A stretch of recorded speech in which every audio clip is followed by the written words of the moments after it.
બંધ સ્કૂલમાં ખેલાયો છે ખૂની ખેલ। હાલ મહત્વના સમાચાર સામે આવી રહ્યા છે વડોદરાથી। વડોદરાના ઉંદેરામાં બંધ સ્કૂલમાં ખૂની ખેલ ખેલાયો છે। બે મિત્રો વચ્ચે બબાલ થતા ખેલાયો છે ખૂની ખેલ। તો ભાડેથી રહેતા પરપ્રાંતીય મિત્રો વચ્ચે ખેલાયો છે ખૂની ખેલ। ભોજન બાબતે બબાલ થતા મિત્રને મોતને ઘાટ ઉતાર્યો છે તેવા સમાચાર હાલ વડોદરાથી સામે આવી રહ્યા છે। તો ધીરજ નામના 20 વર્ષીય યુવાને ચાકુના ઘા મારી હત્યા કરી છે। તો સમગ્ર મામલે પોલીસનો સ્ટાફ ક્રાઇમ બ્રાન્ચની ટીમ ઘટના સ્થળે પહોંચી છે। તો આરોપીને પકડવા માટે પોલીસે તપાસના ચક્રો ગતિમાન કર્યા છે। તો બંધ સ્કૂલના રૂમ માલિકે પરપ્રાંતીય યુવકને આપ્યો હતો ભાડે તેવા સમાચાર હાલ સામે આવી રહ્યા છે। તો વડોદરામાં ઉંદેરામાં બંધ સ્કૂલમાં ખેલાયો છે ખૂની ખેલ। ભોજન બાબતે બબાલ થતા મિત્રએ જ મિત્રને મોતને ઘાટ ઉતાર્યો છે। ધીરજ નામના 20 વર્ષીય યુવાને ચાકુના ઘા મારી કરી છે મિત્રની હત્યા। ત્યારે પોલીસનો સ્ટાફ અને ક્રાઇમ બ્રાન્ચની ટીમ ઘટના સ્થળે પહોંચી છે। આ સાથે જ આરોપીને પકડવા માટે પોલીસે તપાસના ચક્રો ગતિમાન કર્યા છે। વડોદરાથી સમાચાર સામે આવી રહ્યા છે। ઉંદેરામાં બંધ સ્કૂલમાં ખેલાયો છે ખૂની ખેલ। ભાડેથી રહેતા પરપ્રાંતીય મિત્રો વચ્ચે ખેલાયો છે ખૂની ખેલ। તો ભોજન બાબતે બબાલ થતા મિત્રએ જ મિત્રને ઉતાર્યો મોતને ઘાટ। ધીરજ નામના 20 વર્ષીય યુવાનને ચાકુના ઘા મારીને કરવામાં આવી છે હત્યા। તો સમગ્ર મામલે હાલ પોલીસનો સ્ટાફ અને ક્રાઇમ બ્રાન્ચની ટીમ ઘટના સ્થળે પહોંચી। તો આ મુદ્દે જ આપણી સાથે સંવાદદાતા નિલેશ બ્રહ્મભટ્ટ જોડાઈ ચૂક્યા છે। જી નિલેશ, વડોદરામાં બંધ સ્કૂલમાં ખૂની ખેલ ખેલાયો છે, શું કહેશો?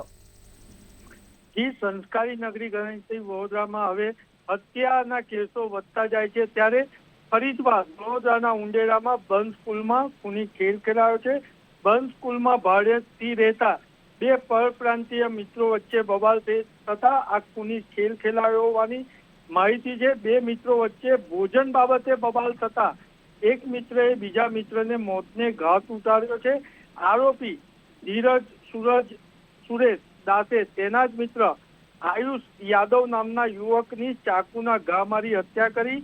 જવાહરનગર પોલીસનો સ્ટાફ ક્રાઇમ બ્રાન્ચની ટીમ ઘટના સ્થળે પહોંચી આરોપીને પકડવા માટે પોલીસે ચક્રો ગતિમાન કર્યા છે।